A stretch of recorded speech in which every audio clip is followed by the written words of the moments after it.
DPT. The initials stand for diphtheria, pertussis, tetanus.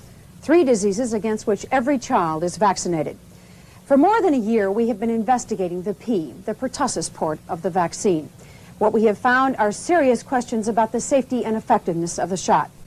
The overriding policy of the medical establishment has been to aggressively promote the use of the vaccine, but it has been anything but aggressive in dealing with the consequences.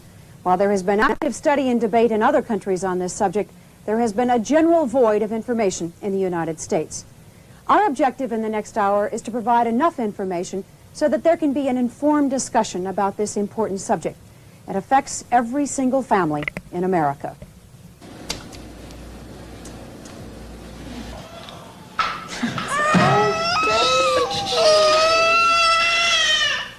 It's a fact of life. All children must get 4 DPT shots to go to school. Shots, we are told, will keep our children healthy. Shots, we are told, will protect every child from a dread disease, pertussis. It's whooping cough. But the DPT shot can also damage to a devastating degree.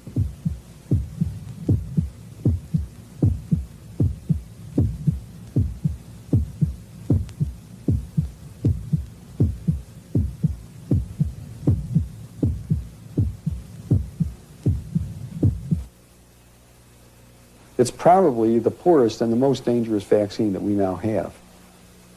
The benefits of the vaccine, in my view, far outweigh the risks. I believe that the risk of damage from the vaccine is now greater than the risk of damage from the disease. Despite its limitations, whooping cough vaccine is something that should be given to children.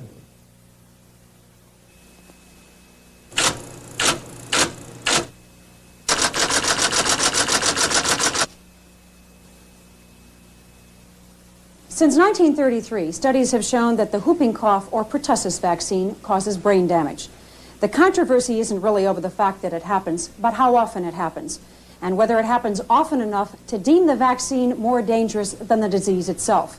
You don't have to ask the Grants of Beaver Dam, Wisconsin that question. That's all right, Ma.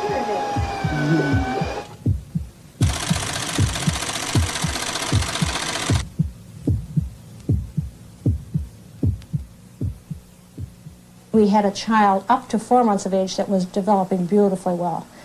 The doctor explained that he was giving Scott his first DPT shot. Between 12 and 14 hours, he gave an outburst of a very hard cry. What we learned later were infantile spasms. It was determined up at the Mayo Clinic after a group of doctors conferred and indicated that it was indeed the DPT shots that injured Scott. I went home and cried. Jim cried. We couldn't believe that we could possibly have such a black future. I had to start in the business for myself. I had to be near the home all the time in regards to helping lift him, care for him, and take care of his many needs. It's quite a big job. We have not had a vacation for 21 years. We simply can't go away. It's impossible to go away. It's important to remember, however, most children who get the DPT shot have minor reactions like swollen arms or fussiness. But there are more serious reactions that doctors should be watching for and worrying about. The Pediatric Red Book, written by the American Academy of Pediatrics, lists high fever, collapse, shock-like collapse, unconsolable crying, convulsions, and brain damage as reactions to the DPT vaccine. Those complications are associated with varying degrees of retardation, ranging from severe brain damage, like Scott's, to learning disabilities which may never be connected to the shot. The physician's desk reference, prepared by manufacturers, says the P part of the vaccine is a possible link to sudden infant death syndrome. This is for sure. The whooping cough or pertussis vaccine is the most unstable, least reliable vaccine we give our children. Dr. Gordon Stewart, epidemiologist and pediatrician, University of Glasgow, Scotland, a member of the British government's Committee on the Safety of Medicines. Pertussis vaccine is a crude brew, literally, of those bacteria and all their growth products.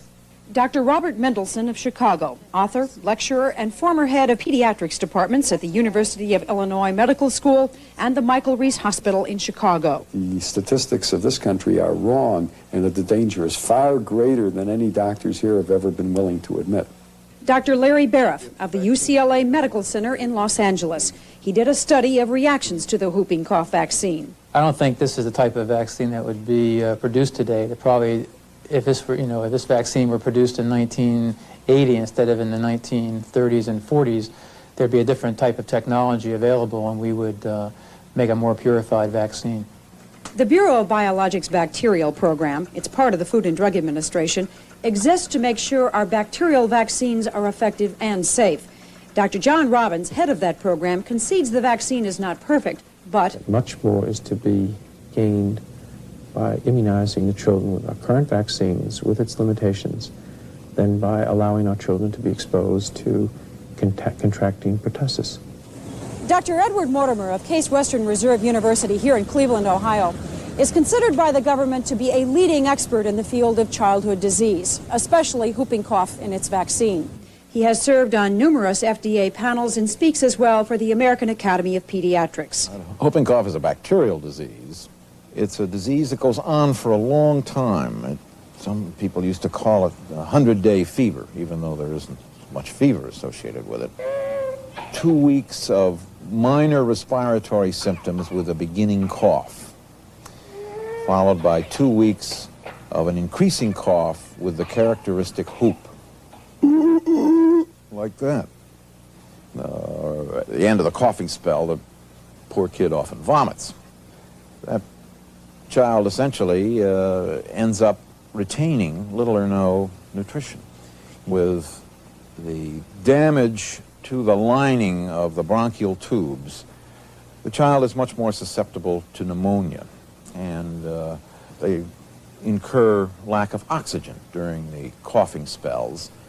And in a young baby with a developing brain, lack of oxygen isn't necessarily a very good thing. The disease itself, for reasons that are not entirely clear, sometimes produces what is called encephalopathy, brain damage. Dr. Alan Hinman, chief of the Immunization Division at the Centers for Disease Control in Atlanta. For the individual who has whooping cough, it is a serious disease. It certainly is not as fatal a disease as it was in the 30s, nor is it as common. In fact, whooping cough in this country is almost gone. There are less than 2,000 cases a year.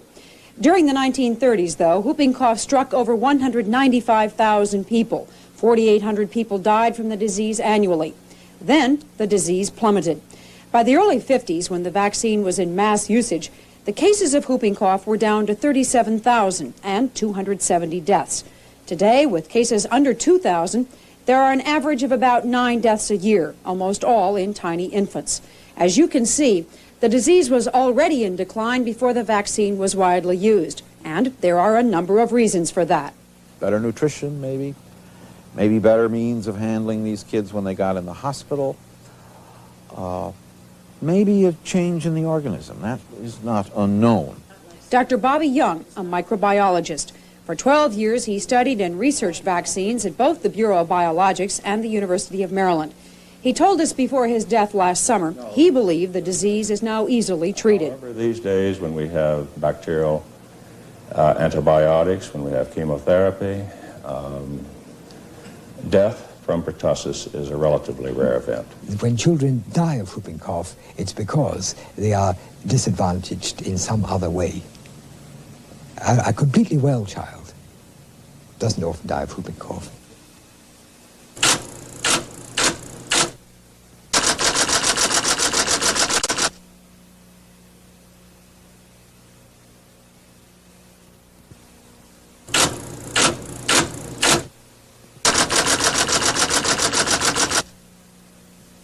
In this country and in the United Kingdom, whooping cough has not been a killing disease for a very long time. In 1974, the majority of British parents quit using the DPT shot.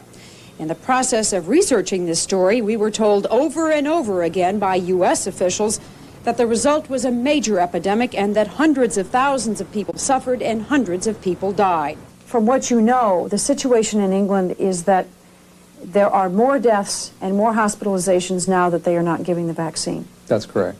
The death rate in the height of that so-called epidemic, to which a lot of attention has been drawn by your government here, the death rate was the lowest ever. And in Scotland, for example, the hospital admissions continued to fall. Dr. Stewart is correct. According to official United Kingdom government figures, here is what happened. The British people became convinced that the vaccine was worse than the disease in 1974, and use of the vaccine dropped from about 80% acceptance to about 30% acceptance. There was an epidemic in 1978. It was not hundreds of thousands of cases, though. In fact, at the peak of the epidemic, it was 66,000 cases. 12 people died. In 1980, when vaccine acceptance was running about 40%, 21,200 people got whooping cough. 6 people died. In Great Britain, where the shot was once mandated, parents must now ask for it to get it. It is their choice. And have you thought about the whooping cough injection? I have, but I've decided I don't want it. And why is that? Well, I just think that she could be that one in a million that something might happen to. So I just decided to leave it out. And your other 2 children didn't have it? They didn't have it, no. In this country, parents can't say no.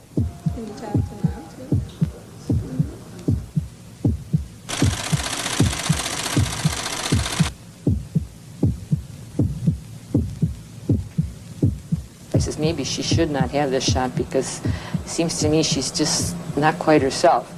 And he checked her all over and said, well, she looks okay to me. And he gave her the shot.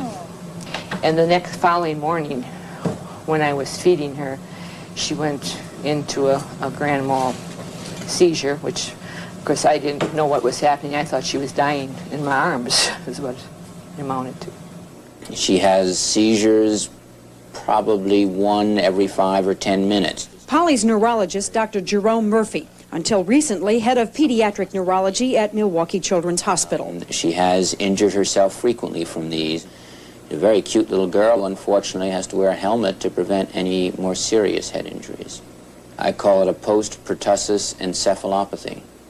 I presently follow 4 children, at least, that I know of, that had a neurologic illness that started shortly after a DPT immunization. All 4 children have delay in their development and have seizures. Is her condition permanent?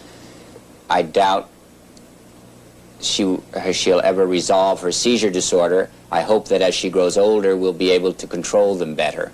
As far as her delay in learning, I think that's a permanent problem. The Food and Drug Administration and the Centers for Disease Control have long contended that children like Scott and Polly may not be DPT victims, that it may be a coincidence they convulsed right after the shot. The government feels their convulsions might have happened anyway. Dr. Murphy disagrees. This is overwhelming data that there's an association. I think it's average for pediatric neurologists to see such cases. I know it has influenced many pediatric neurologists not to have their children immunized with pertussis. Serious reactions from the polio vaccine, 1 in 4 to 5 million children, and measles and mumps vaccine, 1 in a million, are almost unknown. Serious reactions from the whooping cough vaccine are common. It could be as low as 1 in every 700 children. Medical knowledge about severe reactions from the whooping cough vaccine goes all the way back to the early 30s. Report after report has been published in medical journals since then. In 1948, 2 American doctors reported on case histories of many children who had been brain damaged or died from DPT vaccines in Boston. The following year, another doctor surveyed pediatricians throughout the country and found still more. Those studies have been forgotten. Between 1955 and 1958, Dr. Justus Strom surveyed over 200,000 children who got shots in 64 hospitals and clinics in Sweden. Then he looked at the previous 10 years of whooping cough disease in Sweden. He found 3 times more brain damage and disorder caused by the vaccine than caused by the disease. He was strongly criticized, so he did another study. The 2 studies combined show a rate of destructive brain damage or death in 1 out of every 46,000 children who get the DPT shot. The Swedish government has now stopped using the DPT vaccine. It feels the disease is now mild and the vaccine too reactive. So far, there has been no epidemic in Sweden. West German studies determined the rate of serious brain damage from the P part of the DPT shot to be about 1 in every 39,000 children. The West German government stopped giving the shot. A study shows with only 10% of parents requesting that their children be vaccinated with the pertussis whooping cough vaccine, that there has been no epidemic and no rise in deaths from the disease in West Germany. Great Britain has done 2 studies on the whooping cough vaccine. The Committee on Safety of Medicines, on which Dr. Gordon Stewart served, determined 1 of every 53,000 children vaccinated was severely brain damaged. The National Childhood Encephalopathy Study in England determined the rate at about 1 in every 100,000 children. However, that study only considered children who had convulsions, and they had to last more than 30 minutes. When one has convulsions that last longer than a minute or 2, one is much more apt to be dealing with some underlying brain disease. The only part of the study that really endorsed is the one that supports the conclusions that they had already formed. But they sponsored yours as well. They sponsored ours, and then when ours came up with different conclusions, they more or less disowned it. It is the National Childhood Encephalopathy Study and its rate of 1 in 100,000 children seriously damaged that the British government, the U.S. medical community, and the U.S. government recognize. It was American doctors who first alerted the government to reactions back in 1936, but it was not until after British press reports caused people to quit using the vaccine in the United Kingdom that our government decided to take a look. 42 years had gone by between the first warning and the time the U.S. government decided to commission its first study. It was done by Dr. Larry Bariff of the UCLA Medical Center. Because the Food and Drug Administration was concerned that this sort of public panic might spread to the United States, they wanted to document that the vaccine was in fact safe and not associated with severe consequences. The UCLA study found more reaction than had ever been seen before. The study estimates that as many as 1 in every 13 children had persistent or high-pitched crying after the shot. This may be indicative of brain damage in the recipient child. Also, the study estimates 1 in every 700 children had a convulsion or went into shock. In most cases, it's a single spell. It does not recur, and the child does very well thereafter. But there are many children in whom there is a persistent neurologic deficit. Even though it is well known, some of the reactions children had in the UCLA study can cause brain damage, there's been no follow-up to find if any of those children suffered long-term problems. Why?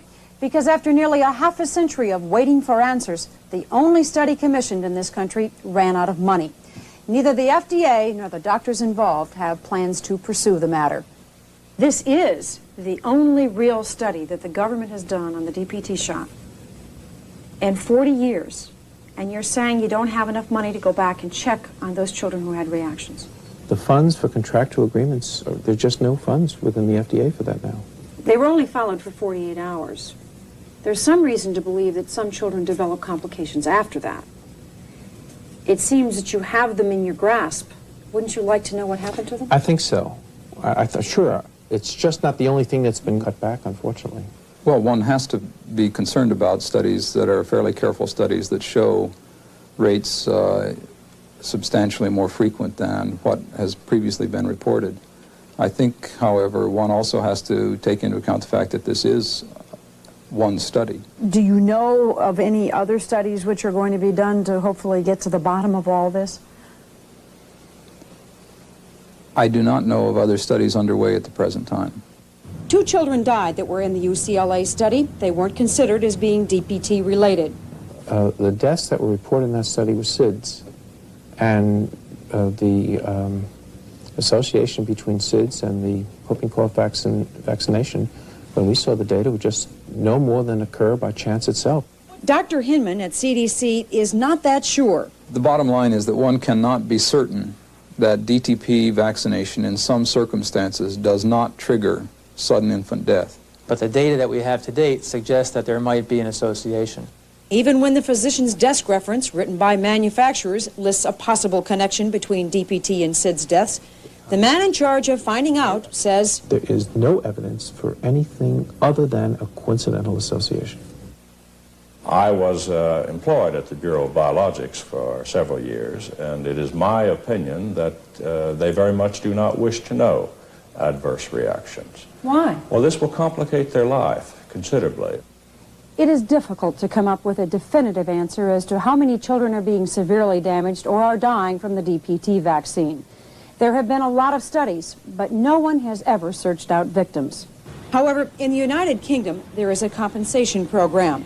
In England, children may receive compensation if they are 80% disabled and can prove to the government that they were damaged by a vaccine. Dr. Stewart says just under 600 DPT victims have collected.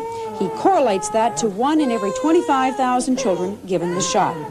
1 in every 25,000 children in the U.S. would mean 272 children are being severely disabled and retarded every year. Dr. Robbins of the FDA just doesn't believe it. If these numbers did occur, I would be alarmed. I don't know what we would do about it, but I don't think we're having that many cases. Is it possible that there could be more reactions in the United Kingdom than there would be in the United States? It's possible, but not probable. You know, we start off with healthy infants, and we pop them not once, but 3 or 4 times. With a vaccine, the probability of causing damage is the same each time. My greatest fear is that very few of them escape some kind of a neurological damage out of this. You really believe that? And I really believe it. I mean, if the child isn't frankly rendered a vegetable and yet has a fever, and very large fraction of the children have fever from it, also a large fraction have the screaming syndrome, which is surely an irritation of the central nervous system. You add all of this up, how many infants that are receiving this are in some way damaged by the vaccine, and how can you prove that they haven't been, or that they have been? All of them are vaccinated.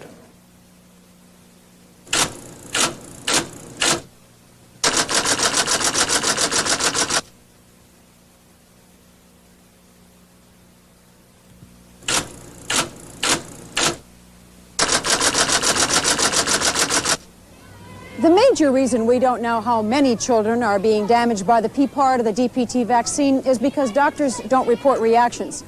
The government, medical schools, and the medical community have done a good job informing doctors of the need for the vaccine. But from what we found, many are not aware of the risks and the reactions from the shot.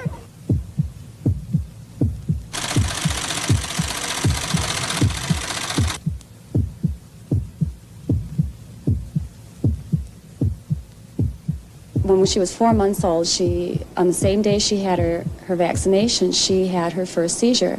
She was shaking and she was turning blue, and she appeared to have breathing problems. By the time we got her to the emergency room, she was okay. And we told the doctor that she had had her vaccination that day. Could that be a link there? He said, no, she probably was just choking. Just take her home and she'll be fine. But 2 weeks later, she went into a grand mal seizure. She was very near dying. The Yankoviches, who live in Kenosha, Wisconsin, said they knew it was the DPT shot that damaged Abra, but it wasn't until they found pediatric neurologist Dr. Gordon Millichap in Chicago that it was confirmed. He realized right away that it was the DPT. Dr. Millichap told us about the shot and his feelings about the shot, especially the pertussis in the vaccination, and he said personally he wouldn't even give that to his dog. They also went to the Mayo Clinic in Rochester, Minnesota. Our pediatrician told the doctor the story about Abra, said that she had seizures stemming from a DPT shot, and the doctor interrupted him and said, yeah, we know exactly what you're talking about, send her up. She'll have good days and she'll have bad days. She'll experience hundreds of seizures in a day, and some days we're blessed with only 1 or 2 seizures. She's a joy to be around because she's such a sweet-natured girl, but we've been told that she probably will never walk on her own, and she probably will never talk. Emily and Connolly Yankovich have been close friends with Gail and Lorenzo Brownie for some years. They don't live very far from each other in Kenosha. Knowing of Abra's reaction, Gail was very apprehensive when she took her son Ronaldo to the pediatrician for his DPT shot. I asked the doctor what the odds are of our child having a similar reaction, and he said that I didn't have anything really to worry about.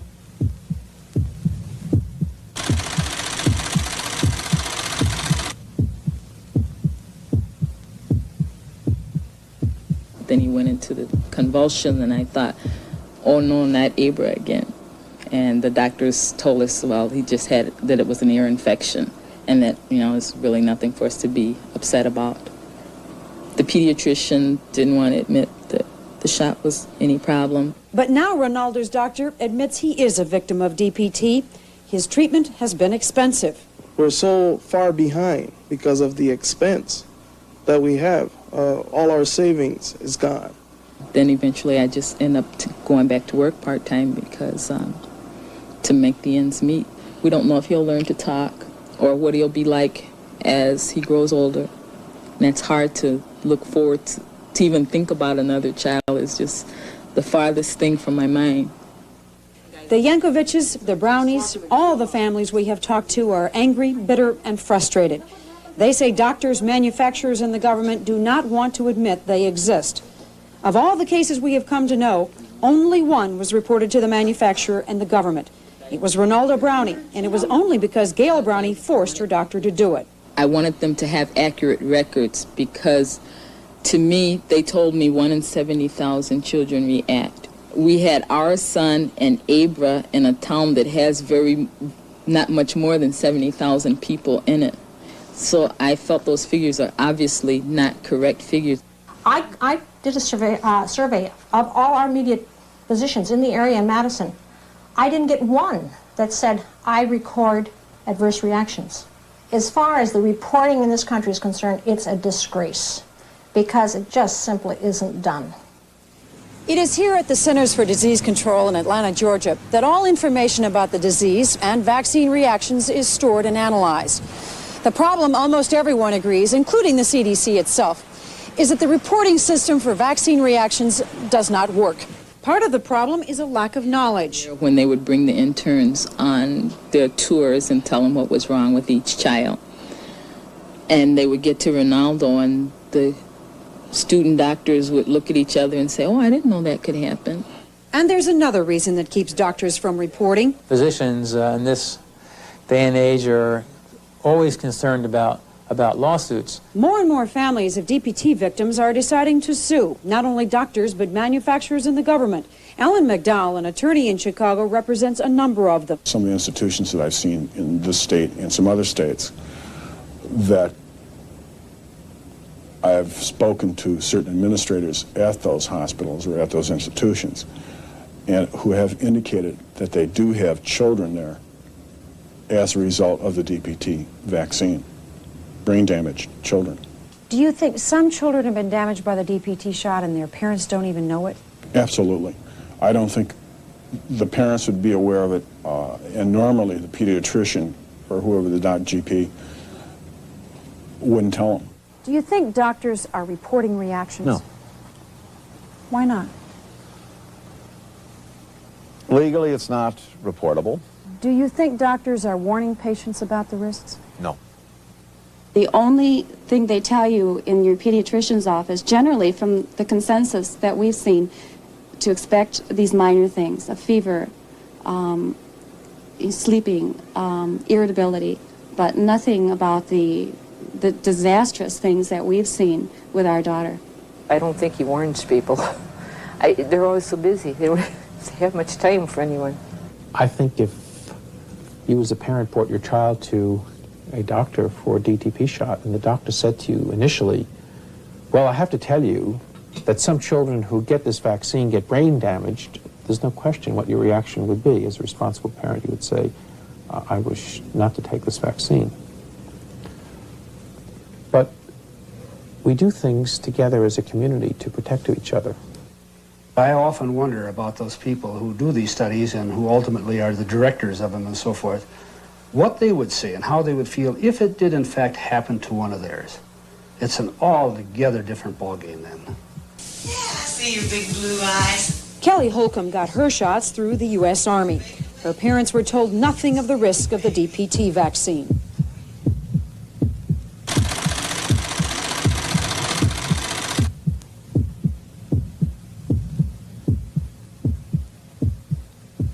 She received a shot in West Germany at a United States health clinic, had a reaction which now is known as excessive screaming reaction. The third shot was then given again at a United States Army clinic in Fort Belvoir, Virginia, which is right outside of D.C. At that time, she then experienced what is known as the post-pertussis encephalopathy. Monty Prizer of Charleston, West Virginia, is Kelly's attorney. The Holcombs now live in Puerto Rico. She's 8 years old. She is a total quadriplegic. She She can only really understand and blink her eyes yes or no. Are you hungry? I didn't see. Are you hungry? Real hungry? Down, you lady down. Kelly, bring it down. She is in a special education school in Puerto Rico. When she is shown things and asked things, she does blink yes or no. She can do nothing else for herself. Her mother must bathe her, feed her, of course. She has great problems. She will probably, like most quadriplegics, develop respiratory problems and kidney problems in the future. The United States was sued for medical malpractice, so to speak, medical negligence, and not warning the child and not saying when the child had the screaming syndrome in Germany, not saying to the mother, don't have any more. Then we don't believe that the United States properly asked the questions before they gave the third shot. The case was settled for $600,000. $390,000 will be paid by the United States, and $210,000 will be paid by Richardson, Maryland.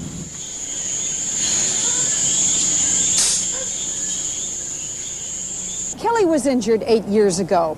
If she got the shot in a public health clinic today, her parents would probably be given a consent form to sign. It gives the official government risks. Brain damage, 1 in every 100,000 shots. High fever, convulsions, abnormal crying or shock, 1 in every 7,000 children.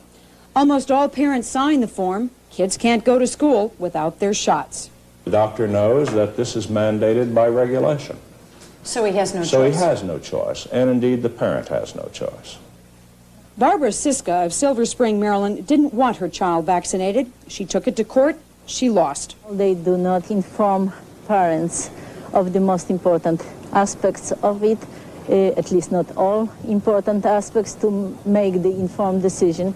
And the more important, the consent is coerced. Since January 1979, her child has been taught at home. Now, I recommend that parents consult a lawyer or that they go to their state legislators and to their elected representatives and make a fuss about it.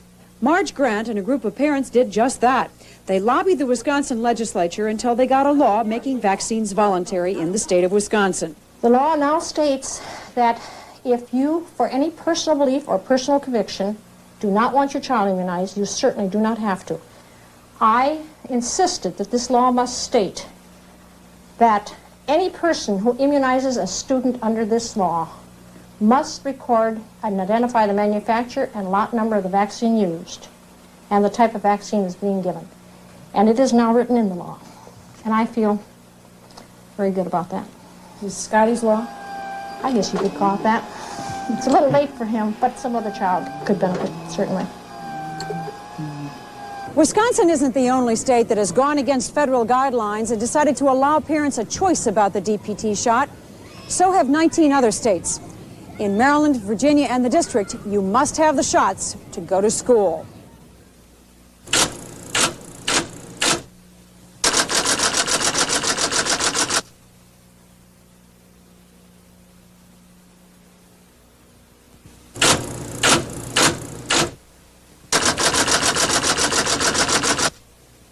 So far, we have focused on the government and the medical community. But manufacturers, the drug companies, also have a responsibility to make sure that the DPT vaccine is safe and effective. If you're going to put something on the market, you have the ultimate responsibility to find out what that product is doing on the market. Is it safe? Is it causing problems? They're the ones who are making the money. They're the ones who could afford to do the necessary studies, and they haven't done them. And it's the children out there who are the innocent parties who suffer. Attorneys Prizer and McDowell accuse the manufacturers of destroying vaccine records before they can be subpoenaed for a DPT lawsuit. We tried to talk to all of the companies that make DPT, but none of them would do an on-camera interview. So we asked the FDA about it. Do you know if manufacturers systematically destroy records? You know, I can't answer. I'm sure they don't keep records. Do you have control over that? Do you require them to maintain records? All records of adverse reactions must be part of the manufacturing file and are inspected each year as each manufacturing establishment is expected for its manufacturing and control procedures. How long do they have to keep them? I don't know. I'm sorry. So our attorneys went to the FDA and asked for the protocols and the testing of the vaccine. And would you believe, just several weeks before, they lost. They just couldn't find. In fact, the word they used was, those records were here, but they vanished. I have no question about the fact that there is a cover-up. There has got to be. There's no reason why we should want to hide those records from anyone. I hope it hasn't occurred. The last thing we want to do is to be negligent in our control of this. We've known about the reactions to the shot for 40 years. Why only in 1973 did we start to think about it and worry about it? I think that there's always been interest in pertussis. But, you know, the vaccine was so effective that the scientific community didn't consider it a problem. Come here. What's he doing? But how effective is the DPT vaccine?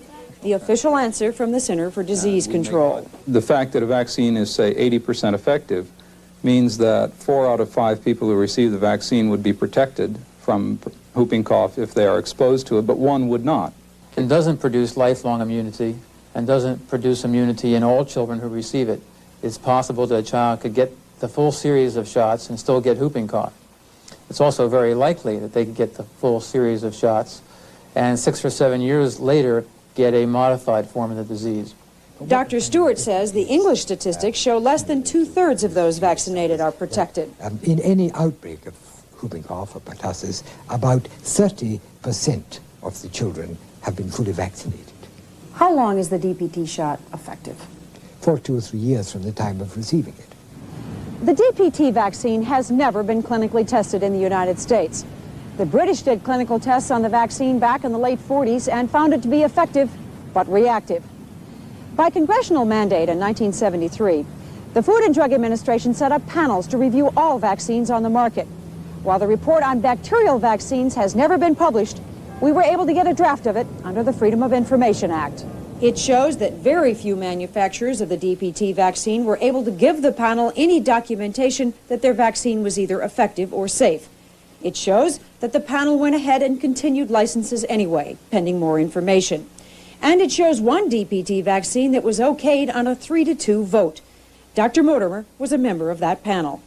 Well, here we've got a highly reputable manufacturer whose manufacturing techniques, insofar as we can tell, are impeccable, who, insofar as we can tell, does everything to monitor what happens with that vaccine as best that manufacturer can, and, moreover, a vaccine upon which the public depends.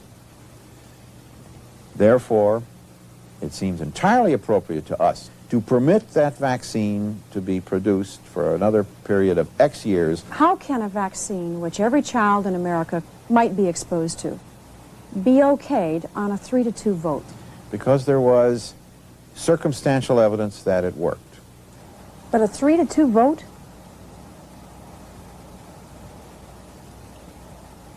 That's a far greater majority than we elect presidents on.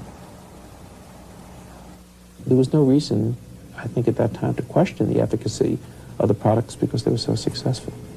The standards of safety and efficacy that we demand for vaccines probably exceed by a great deal those standards that we have for almost everything else that we offer as medicines. Every lot that the manufacturer makes is tested both at the manufacturer and at the Bureau of Biologics. Is that normal? No, it reflects our concern for this vaccine. A General Accounting Office audit in 1979 found the test FDA uses to examine those lots is faulty. An FDA panel also questioned the adequacy of current vaccine tests and noted that they are conducted on the premise that children in this country get 3 shots. In fact, most children get 4. Bobby Young, who worked at the FDA's Bureau of Biologics. I believe that scientists at FDA would indicate to you that the mouse protection test that they employ for pertussis vaccine is not adequate. Our analysis of the vaccine effectiveness by the laboratory test is not as is not as good as we would like, but it certainly can't be too bad since the vaccine's been so effective. They have their own vested interest and their own authorities and experts who are being paid salaries to make this appear to be a very protective and safe vaccine. And anything that mitigates against the safety and protectiveness of a vaccine, in essence, mitigates against their recommendations. While the government has said for years that the vaccine is effective and safe, it is working hard to try to develop a new vaccine. In fact, with the FDA's help, the Japanese rushed a new what they call pure vaccine onto the market after Japanese parents lost confidence in the old shot. That vaccine, however, has never been clinically tested, so it may be 2 to 4, maybe 10 years before it is determined to be safe enough to use here in the United States. If the government had said, look, there's a real serious problem with this vaccine a long time ago, maybe we would have had a new vaccine a long time ago. That's perfectly possible, but the government has to establish priorities. The fact is, we may have had a safer shot a long time ago. For many years, the Eli Lilly company produced a different type of DPT vaccine, which it called Trisologen. It was the impression of the physicians that used the vaccine that this was the safest whooping cough vaccine on the market. I don't know if that's real. It's only hearsay evidence. It was never really quantitatively compared. Why, if you thought that the Lilly vaccine might be less reactive and still be effective, wouldn't you have taken a close look at it yourself to determine whether it really was a better vaccine? We are developing a vaccine, but our primary objective is to try to understand in as precise and as modern terms as we can those components of the vaccine that cause side reactions and that also might cause immunity. But in the case of the Lilly vaccine, is it possible that we could have let a good one get away? Oh, I think we have no control over that. That was the decision of the Eli Lilly company to stop its manufacture. There are some children who absolutely should not get the DPT shot. There are some children who are at serious risk if they do. We'll examine that in just a moment.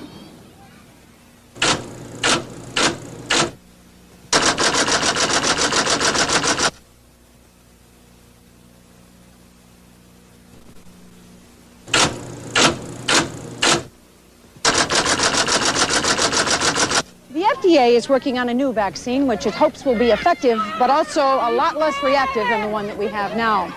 The problem is, nobody knows when that vaccine will be available. And in the meantime, parents must decide whether they will or will not give their children the DPT vaccine. We can tell you this, the disease whooping cough, pertussis, is not a pleasant disease. It lasts a long time.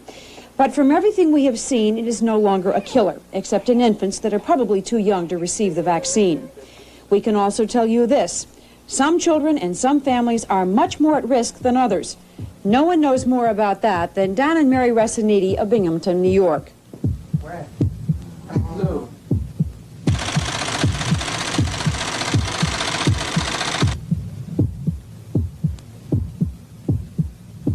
Tony Resiniti, 19 years old. He suffers a convulsion about once a day.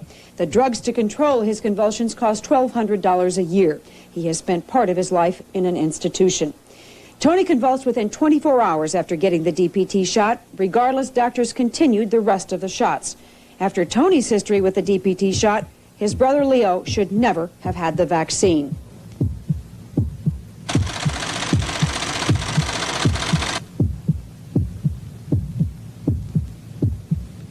Leo Resiniti, 17 years old. Only a few hours after his first DPT shot, Leo, too, went into convulsions. His temperature soared. Regardless, his pediatrician gave him a second shot. In terms of the severe complication, the encephalopathy, that information was all anecdote until less than a year ago, until a British study appeared. Did he say last couple of years, 2 years? That's what he said. Well, he said since the National and Childhood Encephalopathy study in England. I can't speak for the whole medical community. I can only speak for myself, and I've always known that whooping cough vaccines do produce some side reactions. We discovered while researching this story that many doctors and nurses are not aware of the risks or reactions, or the warning signs that mean the DPT shot should not be given the second time. Cost-benefit analysis. Case in point, the District of Columbia Medical Society held a recent seminar on immunizations. When a panel of doctors and scientists was asked if a DPT shot should be given to children who have had febrile convulsions, no definitive answer was given. In fact, Dr. Saul Krugman, a well-known professor of pediatrics at New York University's Medical Center, said, A history of convulsions is not a reason to avoid the P part of the DPT shot. The people attending that meeting were misinformed. Convulsions are specifically listed by the American Academy of Pediatrics in the Pediatric Red Book as a contraindication to giving another shot. Here is what that doctor's handbook states as reasons not to give another whooping cough part of the DPT shot to your child. Had a high fever, had convulsions, went into shock, collapsed, cried excessively, lost awareness, or showed signs of brain damage. Manufacturers add that you should not give the shot to children with nervous system disorders, those undergoing chemical therapy, or who have had an infection or fever. While the American Academy of Pediatrics does not include it in its guidebook, manufacturers say you should not vaccinate a child who has a personal or family history of central nervous system disorders or convulsions, like the Resiniti family. But what about the children who have already been damaged? Who's helping them? Unless they sue, and many families don't have the money or don't want to do that, nobody is helping them pay the enormous cost that a brain-damaged child brings upon a family. I just recently read where it's going to go up to $100 a day if you institutionalize a child like Scott. Those are tax dollars now. That's $36,000 a year for one individual. I can keep him at home where he really belongs and where we want him for far less. But surely, a child like this deserves to stay out of an institution, and unless there's compensation, you simply cannot do it. At least 6 nations provide compensation for vaccine-related injuries. They are Great Britain, which has made tax-free awards of $20,000 each to just under 600 DPT victims, Japan, France, Denmark, West Germany, and Switzerland. Only one state in this country has a compensation program, California. It's been in effect since 1979. Its first award, a 3-month-old DPT victim. The only time the U.S. government has compensated victims was for adverse reactions to the swine flu vaccine. It has, however, commissioned 2 studies to try to determine the cost of an overall vaccine compensation program. It was determined the cost per DPT victim could be as high as $890,000. No legislation has ever been introduced. The official position? The position of the Department of Health and Human Services has been that there is not as yet evidence that such a system is needed. Thousands of children get the P part of the DPT shot and apparently suffer few consequences. However, some children have suffered learning disabilities and severe brain damage as a direct result of the shot. There is no way of knowing how many DPT victims there are in the United States, but there certainly are far more than the medical community or the government would like to admit. The government has known about serious reactions to the DPT shot for 40 years. Its one and only study in 1978 showed a very high rate of reaction to the shot, but that study has virtually been ignored. So has the evidence that other countries have found that whooping cough is probably not the dread disease it used to be, and the vaccine may not be as effective as previously thought. We have found in our investigation of the DPT shot that many doctors and nurses are misinformed about just which children are at risk if they are given the vaccine. We have also found most doctors that see reactions to the shot do not report them to the government or the manufacturers or to parents. We have found vaccines have been allowed on the market with little effectiveness or safety data, and that the test for determining those things is faulty in itself. What is perhaps the most disconcerting about all of this is that states and private doctors have blindly followed the lead of the government in making this shot mandatory, while at the same time we found some doctors themselves have chosen not to give the P part of the vaccine to their own children, choosing instead to give just the D and the T. Our objective has been to provide information so there can be an informed discussion about whooping cough.